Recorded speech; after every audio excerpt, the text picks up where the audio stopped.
ተንስ እግዚኦ ውስተ ዕረፍትከ አንተ ወታቦተ መቅደስከ። ብፁዕ አባታችን ብፁዕ አቡነ ሄኖክ የደቡብና ምዕራብ አፍሪካ ሀገረ ስብከት ሊቀ ጳጳስ፣ የቅዱስ ሲኖዶስ አባል፣ ቡራኬው ጸሎቶ ትድረሰን። ክቡር ሊቀ ስዩማን ሰሎሞን፣ ክቡራን የሀገረ ስብከቱ የስራ ኃላፊዎች፣ የአድባራትና ገዳማት አስተዳዳሪዎች፣ በዚህ ቦታ ያላችሁ አባቶች፣ ካህናት፣ ወንድሞች ዲያቆናት፣ እንዲሁም በዛሬው ዕለት የእመቤታችንን በዓለ ዕረፍቷን ምክንያት በማድረግ በዚህ ቅዱስ ቦታ የተሰበሰባችሁ ሁላችሁ በእግዚአብሔር ፍጹም ሰላም እንደምን አደራችሁ? እንደምን አደራችሁ? እንደምን አደራችሁ? እንኳን አደረሳችሁ። ሳይገባን በቤቱ የሰበሰበን የእናታችን የንጽሕተ ንጹሐን የቅድስተ ቅዱሳን ድንግል ማርያም በዓለ ዕረፍት በሆነ ጊዜ ሐዋርያትን በደመና እንደሰበሰበው ከያለንበት ቦታ ከያለንበት አካባቢ ሰብስቦን በዓሏን እናከብር ዘንድ የረዳን የድንግል ማርያም ልጅ ኢየሱስ ክርስቶስ ስሙ ለዘላለም የተመሰገነ ይሁን። ተንስ እግዚኦ ውስተ ዕረፍትከ አንተ ወታቦተ መቅደስከ። መዝሙር 131 ቁጥር 8 አቤቱ ወደ ዕረፍትህ ተነስ አንተና የመቅደስህ ታቦት። ይህ ቃል ቅዱስ ዳዊት የተናገረው ቃል ነው። ቅዱስ ዳዊት በትንቢቱ ስለ እመቤታችን ስለ ቅድስት ድንግል ማርያም እጅግ በጣም ብዙ ትንቢቶችን ተናግሯል። ምክንያቱም የድህነት መጀመሪያ፣ የድህነት ምልክት፣ የመመኪያችን ዘውድ የሆነች ንጉሱን በመውለድ ንግሥተ ሰማይ ወምድር ተብላ የተጠራች የሰማይና የምድር ንግሥት ደግሞም የመላእክት እህት የጻድቃን ሁሉ እናታቸው የሆነች እናታችን ንጽሕተ ንጹሐን ቅድስተ ቅዱሳን ድንግል ማርያም ዛሬ ከዚህ ዓለም ወደዚያኛው ዓለም በዚህ ዓለም ካለው ድካም ወደ ልጇ እቅፍ ወደ ልጇ ቀኝ የሄደችበት ዕለት ነው።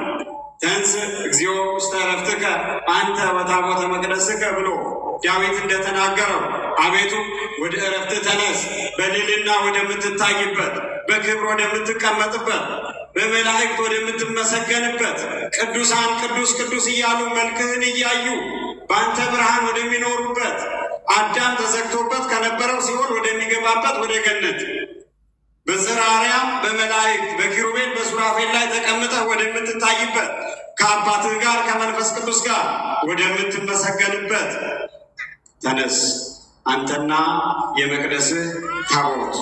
የመቅደስ ታቦት የተባለች እመቤታችን ናት። ዛሬ ስለ ዕረፍቷ እንነጋገራለን። ቅድም እንኳን አደረሳችሁ ብዬ ነው የጀመርኩት። በምድር ላይ ክርስቲያን መሆን በተለይም ደግሞ እንደ እመቤታችን እንደ ቅድስት ድንግል ማርያም ያለ ሞት እንኳን አደረሳችሁ የሚባልለት ሞት ነው። ሞት የተሸነፈለት የማይነቀስለት ሙሾ የማይወረድበት ሞት እንዴት መራር ነው የማይባልበት ሞት ለካ እንደዚህ ያለ ደስታ ነው ብለን በሞት ላይ ሞት ሆይ መውጊያ የታለ ብለን የምንፎክርበት ያለ ሞት ነው። እመቤታችን ቅድስት ድንግል ማርያም በዚህ ዓለም ያለ አገልግሎቷን ከፈጸመች በኋላ ንጉሱን በማኅፀኗ ተሸክማ ወልዳ እስከ ቀራንዮ ድረስ ከንጉሱ ሳትለይ ከቆየች በኋላ እርሱ ወደ ሰማይ ካረገ በኋላ በዮሐንስ ቤት ሳለች ሐዋርያት ለስብከት በየሀገረ ስብከታቸው ተበታትነው በነበሩ ጊዜ ከዕለታት በአንዲቷ ቀን እሁድ ዕለት ጥር 21 ደመና እየነጠቀ ወደ ዮሐንስ ቤት ሰበሰባቸው። ምንተ ኑመ አስተጋባነ ውስተ ዝንቱ ቤት ተባሃሉ በበይናቲሆሙ። ሐዋርያት እርስ በርሳቸው ግራ ተጋቡ። ዛሬ ወደዚህ ቤት ለምን ሰበሰበን? ሁሩ ወመሃሩ ውስተ ኩሉ አጽናፈ ዓለም፣ በዓለም ዙሪያ ሂዳችሁ አስተምሩ ብሎ የላከን አምላካችን በደመና እየነጠቀ ወደዚህ ቤት የሰበሰበን ምክንያት ምንድን ነው አሉ። ጌታ ተገለጸላቸው፣ እንዲህ አላቸው፣ ዛሬ እናታችሁ ከእናንተ ትወሰዳለች። እኔ ወደ ሰማይ እንዳረግኩት እንደዚሁ እኔ ሞትን እንደቀመስኩት ያቺ በማኅፀኗ የተሸከመችኝ ታቦት የእግዚአብሔር ቃል እንደሚጻፍበት ሁሉ እርሷ የእግዚአብሔር ቃል ወልድን የተሸከመች የመቅደስ ታቦት የተባለች እመቤታችን ከዚህ ዓለም የምትለይበት ዕለት ነው። ትሰናበቷት ዘንድ ስጋዋን ትገንዙ ዘንድ በስንብቷ ትገኙ ዘንድ ወደዚህ ሰበሰብኳችሁ አላቸው። ትናንትና መንፈስ ቅዱስን እልክላችኋለሁ ብሎ ልጇ ተለየን። መንፈስ ቅዱስ እያጸናን እያተጋን ደግሞም እመቤታችን መጽናኛ ሆናን ወንጌልን እየሰበክን አለን። ዛሬ ደግሞ እናታችን ትሄድብናለች ብለው ማልቀስ ጀመሩ። የእመቤታችን ሞት የሚለቀስለት ሞት አይደለም፣ የሚደሰቱበት ሞት ነው። ድንገት ግን ተአምር አዩ። እመቤታችን ልትወሰድ ነው። እመቤታችን በሞት ሊቁ ቅዱስ ያሬድ ስለዚህ ሲናገር እንበይነዝ አይምሩ በውስተ ፍት ከመ ኢያደሉ ትጣም ሞተ እሙ ወእመ ኩሉ አዘዘ ወልድ በርቱ ቃሉ። እንግዲህ ክርስቲያኖች ሆይ የሥጋ ዝምድና እንደማይገታው በፍርድ መካከል እንደማያዳላ ፍርዱ እውነት እንደሆነ ተመልከቱ። እናቱ ሞትን ትቀምስ ዘንድ ፈረደባት። ሰው ማን ይሙት ቢሉት ጠላቴ ይሙት ይላል። ማን ይሾምልህ፣ ማን ለዘላለም ይኖር ቢሉት ወዳጅ ዘመዶቼ ይሾሙ ለዘላለም ይኖሩ ይላል። ማን አይሙት ብትባሉ ሁላችሁም እናታችን ለዘላለም ትኖር ትላላችሁ። በእግዚአብሔር ቤት ማዳላት የለም። እርሱ ዘንድ ኮናኒ በርት ፈታሂ በጽድቅ የእውነት የሚፈርድ አምላክ ነው። እናቱ ሞትን ትቀበል ዘንድ ፈረደባት። ያለው ሞተ ክርስቶስ ለሥጋ አባሉ ለተሸከመው ሥጋ እንኳን ሞትን ትቀምስ ዘንድ አላዘነም። ሁሉ ሰው የሚቀምሰው ሞት እንድትቀምስ አደረጋት። የእርሷ ሞት ግን ሰማይና ምድር የተገናኙበት ሞት ነበረ። ምንና ምን የተገናኙበት? ሰማይና ምድር። ቅድም ሊቃውንቱ ሲዘምሩ ሰምታችኋል። ጊዜ እረፍታ ለሶልያና ወረደ ወልድ እንዲበልልና ጠሊሳነ ንግስ ሶቤሃ ከደና። ሶልያና የተባለች እመቤታችን ከዚህ ዓለም በምትለይበት ጊዜ ወደ ልጇ ወደምትሄድበት ጊዜ ከልልና ልጇ ወረደ። መጎናጸፊያዎችን ይዞ ዳዊትና ሰሎሞን እየዘመሩ ዳዊት ስምዒ ወለትየ ወርኤ ወአጽብዒ እዘኪ፣ ልጄ ሆይ ስሚ ጆሮሽን አዘንብዪ ንጉሥሽን ወዷል እያለ እየዘመረ ሰሎሞን ተንሥኢ ወንኢ ቅርብተ ዚአየ እስመ ናሁ ክረምት አለፈ። ወዳጄ ሆይ ውበቴ ሆይ ወደ እኔ ነይ፣ ክረምቱ አለፈ። የዝናቡ ጊዜ ወደ ኋላ ቀረ። ክረምት የተባለ ጥንተ አብሶ፣ ክረምት የተባለ ኦሪት አለፈ። እንደ ዝናብ እንባ የሚነባበት ጊዜ አንቺ በወለድሽው ልጅ ምክንያት እንባችን ዝናባችን ቆመ። ልጄ ሆይ ነይ እያሉ እየዘመሩ ከሰማይ ወረዱ። እዝራ በመሰንቆ እየደረደረ መላእክት ሊቃነ መላእክት በዝማሬ በክንፋቸው እያሸበሸቡ እያጨበጨቡ ከሰማይ ወረዱ።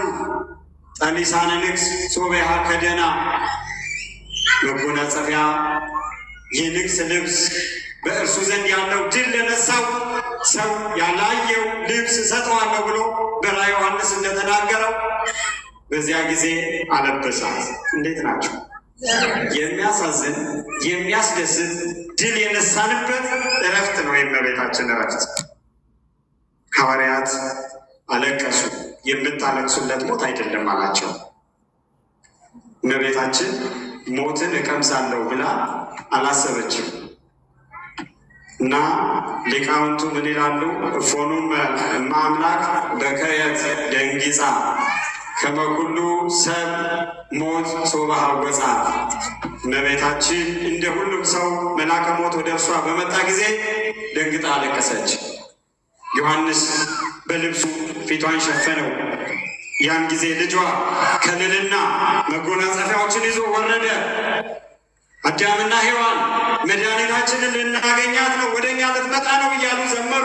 አብርሃም፣ ይስሐቅ፣ ያዕቆብ፣ ርዕሳነ አበው ነቢያት ኤርምያስ፣ ዳንኤል፣ ሕዝቅኤል ከሰማይ ከዚያ ከልጇ ጋር እየዘመሩ መድኃኒታችን ያስታረቀችን ከሲኦል ያወጣችን መድኃኒታችንን ወልዳ ከእግዚአብሔር ጋር ያስታረቀችን እናታችን ልትመጣ ነው ብለው እየዘመሩ መጡ። ዮም በፍስሐ ለማርያም እምነ አስተርእዮ በሰማይ ሆነ። በሰማይ መገለጥ ሆነ። አስተርእዮ ማለት መገለጥ ማለት ነው። ይህ ዘመን ዘመነ አስተርእዮ ነው። ክርስቶስ የተገለጠበት የሚነገርበት ደግሞ ዕለቱ ዕለተ አስተርእዮ ነው። እመቤታችን ባረፈች ጊዜ ሰማይና ምድር የተገናኙበት በላይ መላእክት መጥተው ከምድር ደቂቀ አዳም እያመሰገኑ እመቤታችንን የሸኙበት ዕለት ነው። አይሁድ ለምቀኝነት አርፉ። እመቤታችን ባረፈች ጊዜ ልጇ ተቀብሮ ሐዋርያቱ ሰርቀው ተነሳ ብለው ሰበኩብን። ሕዝቡ ልጇ ተነሳ ብሎ ይናገራል። የእርሷንም ሥጋ እናቃጥለው ንዑ ናውእዮ ሥጋሃ በእሳት እናቃጥለው ብሎ መጡ። እርሷ የመድኃኒት የሕይወት እናት ናት። ሞት አያሸንፋትም። እርሷ እሳተ መለኮትን የተሸከመች ናት። ምድራዊ እሳት አያቃጥላትም። መላእክት የሚያቃጥላቸውን መለኮት ተሸክማ በማኅፀኗ የወለደች ናት። ታውፋንያ የሚባል ጎበዝ ከነሱ መካከል ለክፋት የተነሳ ሐዋርያት በአልጋ ይዘዋት ገንዘዋት እየጸለዩ እያዘኑ ተለየችን እያሉ ዮሐንስ አደራዬን አልሰጥም እያለ የአልጋውን ሸንጎር ተሸክሞ ከቤቷ በወጡ ጊዜ ከዮሐንስ ቤት ባወጡ ጊዜ ታውፋንያ የሚባል ጎበዝ ከአይሁድ መካከል መጥቶ ያቃጥለው ዘንድ የአልጋውን ሸንኮር ያዘ። እመቤታችን የመላእክት እህት ናት። የንጉሡ እናት ናት። ቅዱስ ሚካኤል በሰይፍ እጁን ቆረጠ። በእመቤታችን ላይ በክፋት የሚናገሩ የእመቤታችንን ትንሣኤ የሚጠራጠሩ የእመቤታችንን ንጽሐ ሥጋ፣ ንጽሐ ነፍስ፣ ንጽሐ ድንግልና የሚክዱ ሁሉ እንደ ታውፋንያ ሥጋቸው ከእግዚአብሔር አካል የተቆረጠ ነው። ከክርስቶስ አካል የተቆረጠ ነው። ታውፋንያ መልአኩ እጁን ቆረጠው። በአልጋው ላይ ተንጠልጥሎ ቀረ። ወደ ቅዱስ ጴጥሮስ ቆሞ ዞሮ ወደ እግዚአብሔር አመልክትልኝ አለው። ብዙ ጊዜ ወደ እግዚአብሔር የምንመለሰው የእግዚአብሔር ዓይን የሚገባ የምናውቀው ስንቀጣ፣ ስንታመም፣ ክፉ ነገር ሲደርስብን ነው። ቅዱስ ጴጥሮስ ወደ እግዚአብሔር አመልክቶ ለምን ወደ እግዚአብሔር አመልክትልኝ ትለኛለህ? ለእሷ ንገራት፣ የንጉሡ እናት ነች አለው። ሊያቃጥለው የነበረውን ሥጋ ለመነ። እንደገና እጁ ተመልሶ እንደነበረው ሆነ። አይሁድ ሊያቃጥሉት በተሰበሰቡ ጊዜ መልአኩ ነጥቆ በዕፀ ሕይወት ስር አኖራት። በምን ስር? በዕፀ ሕይወት። ዕፀ ሕይወት የምትባለው ዕፅ አዳም በገነት ሳለ ከዕፀ ሕይወት ይበላ ዘንድ ተነግሮት ነበር። ከዕፀ በለስ ግን እንዳይበላ ተነግሮት ነበር። ዕፀ በለስን በላ፣ ዕፀ ሕይወትን እንዳይበላ ተከለከለ። ዕፀ ሕይወት በበላዋት ጊዜ ሕይወትን የምትጨምር ባወቋት ጊዜ የሕይወት ዕድሜን የምትጨምር ዕፅ እንጨት ናት። እመቤታችን ከዕፀ ሕይወት ትበልጣለች። ሕይወት የተባለ ክርስቶስን ዕፀ ሕይወት የምንለው አምላክ ወልዳ ሕይወት የቀጠለችልን ሞት ሆይ መውጊያ የታለ ብለን በሞት ላይ እንድንዘምር ያደረገችን ሲኦልን የበዘበዘ ልጅ አሕዛብን በብረት በትር ቀጥቅጦ የሚገዛቸው ንጉሥ የወለደችልን እመቤታችን ዛሬ የዕረፍቷ ቀን ነው። እመቤታችን ንጉሡን የተሸከመችበት ያቀፈችበት ሥጋ በምድር ላይ ፈርሶ በስብሶ አልቀረም።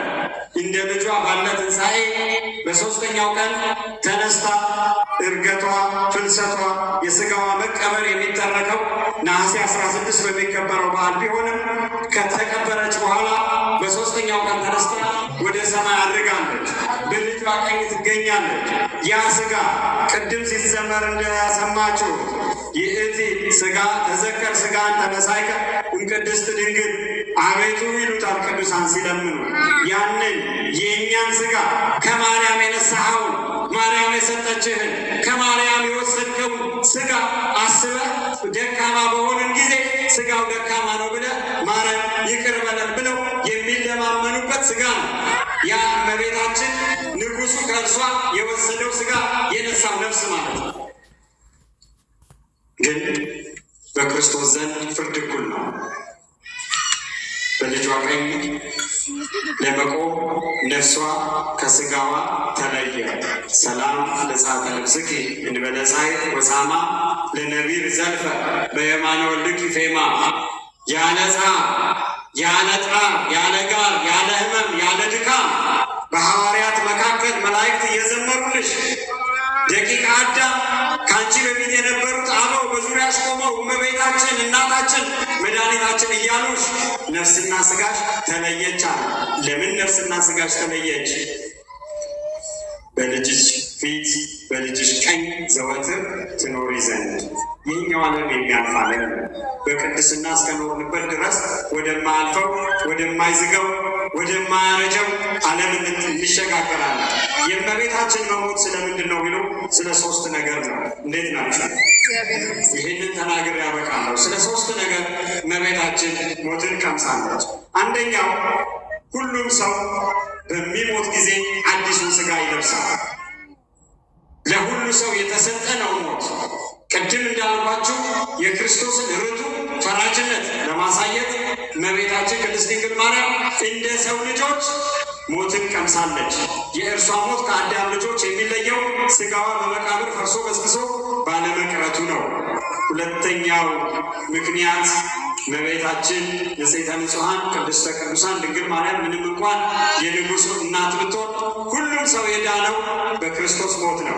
በዮሐንስ ወንጌል ምዕራፍ 10 ላይ እንደተጠቀሰው የስንዴ ቅንጣት ካልወደቀች ካልበሰበሰች በስተቀር አታፈራም፣ እንዲሁ ይህ ሥጋችን ወደ መቃብር ካልገባ በስተቀር በትንሣኤ አይነሳም እንደተባለው የእመቤታችን ሥጋ ፈርሶ በስብሶ ሳይሆን የሚያፈራው ወደ መቃብር አዳም፣ አቤል፣ ሴት፣ ሄኖስ፣ ቃይናን፣ መድኃኒኤል፣ ያሬድ ሌሎቹም ቅዱሳን እንደወረዱት ሁሉ ወደ መቃብር ወርዶ እንደ ልጇ ትንሣኤ ባለ ትንሣኤ ይነሳ ዘንድ ነው። 3ኛው ምክንያት የእናቱን ክብር ለመግለጽ ነው። የእናቱን ክብር ለመግለጽ እናቱ ሞትን ትቀምስ ዘንድ አደረጋት። ወደ መቃብር ወረደች። በመጀመሪያ በዕፀ ሕይወት ተቀመጠች። ሞት በጥር በነሐሴ መቃብር እንደተባለው ከጥር ጀምሮ እስከ ነሐሴ ድረስ በዕፀ ሕይወት ስር ሆና ዮሐንስ ሥጋዋን እያጠነ መላእክት ሥጋዋን እያገለገሉ ቆየች። የእናቱ ክብር ለሐዋርያት በመጀመሪያ ለቅዱስ ቶማስ ወደ ሰማይ ስታርግ ተገለጠ።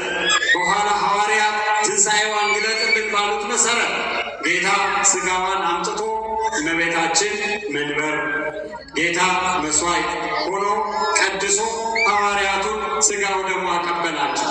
እስከ ዛሬ ድረስ የክርስቶስ ሙሽራ የሆነችው ቤተ ክርስቲያን ይህንኑ ስርዓት ትፈጽማለች። መንበር እመቤታችን ናት። ሥጋው ደግሞ ይፈተትባታል።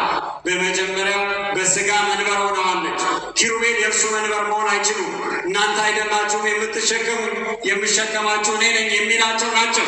መንበር የሆነችው ግን ኪሩቤል ሱራፌል የማይሸከሙትን የተሸከመች እመቤታችን ናት። ዛሬ ሥጋዋ ነፍሷ ከሥጋዋ ተለየች፣ ወደ ልጇ ሄደች፣ በልጇ ቀኝ ቆመች። እስከ ዘላለም ድረስ ለእኔና ለእናንተ ስታማልድ ልጇን ስትለምን ማርልኝ ልጄ ሆይ እያለች ትኖራለች። እንኳን ለዚህ ቀን አደረሳቸው። የእመቤታችን ሞት የደስታ ሞት ነው ብለናል። እንዲሁ ደግሞ ከእርሷ የተወለደው ክርስቶስን ያመንን ክርስቶሳውያን የሆንን ሁሉ ሞታችን የደስታ ሞት ሆኗል። ሞት ፈርሶ በስብሶ መቅረት እንዳልሆነ በክርስቶስ ተረጋግጧል። በኋላም ደግሞ እርሱን የተሸከመች ሥጋ ተነስታ ወደ ሰማይ ስታርግ የሰው ልጆች ሞት የክርስቲያኖች ሞት መጨረሻ እንዳልሆነ ተረጋግጧል። በመዝሙረ ዳዊት ምዕራፍ 11 ወኢትሁቦ ለጻድቅከ ይራይ ሙስና ቅዱስህን መፍረስ መበስበስን አታሳየውም ብሎ እንደተናገረው ይህ ቃል የተነገረው ለክርስቶስ ቢሆንም በጸጋ ለእመቤታችን የተነገረ ቃል ነው። መፍረስ መበስበስ ያላየችው እመቤታችን በሁላችንም ቤት ያለውን ጎዶሏችንን ሁሉ ትውላለች። መፍረስ መበስበስ የማያውቃት በልጇ ቀኝ የቆመችው እመቤታችን የጨነቀንን ለሰው ያልተናገርነው በውስጣችን የያዝነው ሁልጊዜ የምንጨነቅበትን ቋጠሯችንን ሁሉ ትፍታለን። መፍረስ መበስበስ የማታውቀው እመቤታችን መፍረስ መበስበስ በማያውቀው በትንሣኤ ዘጉባኤ እኛ በምንነሳበት ጊዜ ከልጇ ቀኝ እንቆም ዘንድ ትርዳ። ለቶማስ ለሐዋርያት ሞቷ፣ ትንሣኤዋ፣ ክብሯ እንደተገለጸ ሁሉ ለእኛም የተሰወረብን የተሸሸገብን ማለፊያ ያሳጣን መንገድ የተዘጋብን ነገር ሁሉ በእመቤታችን ምልጃ ይገለጥልን። ተንስ እግዚኦ ውስተ ዕረፍትከ አንተ ወታቦተ መቅደስከ።